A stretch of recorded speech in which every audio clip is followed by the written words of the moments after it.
chopped onion. Okay, turn back on.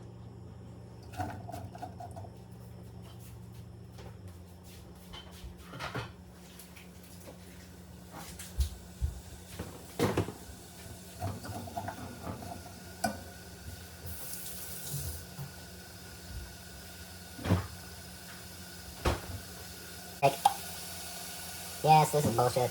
I agree.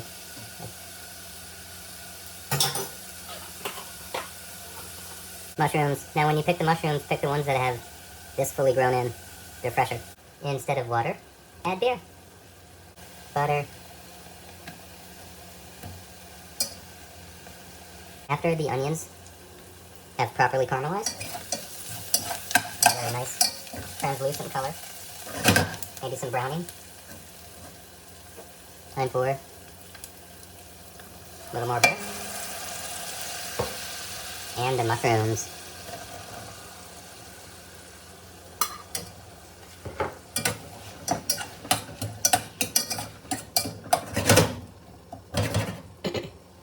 This will be a mushroom sauce that we're going to be using. Generally, to these things, you're going to be adding a couple of cups of water, or maybe a cup or so. So, over the term, then if you use beer, it'll be the same thing. And beer will add some other elements. It'll add some sugars that you don't have to add later. Or if you choose to, you just add a little bit less. So the mushroom, of course, soaks up a lot of fluid, so you have to let it do its thing. Been cooking for a half hour or so, total time. For this, cooking down, been about 10 minutes. Gonna need about another 15 minutes to cook down, or about another 10 minutes to cook down. And then we're gonna be adding the meat. And we're gonna be adding unskinned sausage and some beef, of course, ground beef. So the initial sauce has gone out. We have now it's a nice base to work with. We're gonna add the first sausage, and that'll provide some nice fat and whatnot to go in. And we're gonna add, a little bit of beef to it.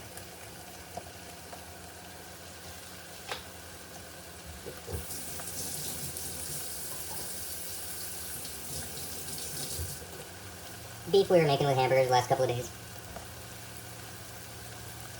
That part's the leftover. We're gonna add more later. But what we want this to do basically is to provide some fat to what's currently existing there. And then we'll add the rest of the meat in the next, maybe about 10 to 15 minutes. I have been adding the sausage.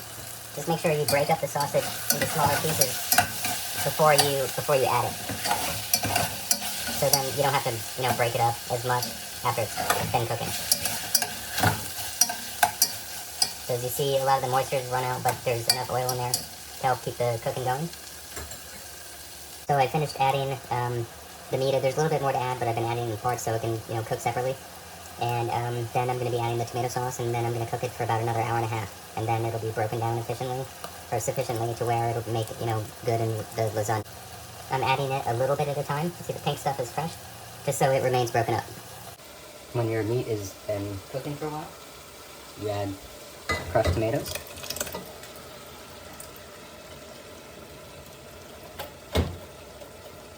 And rinse out each can with some water. Tomato sauce.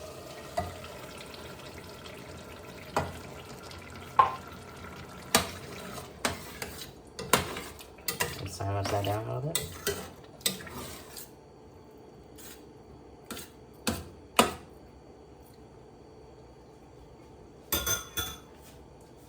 And tomato paste.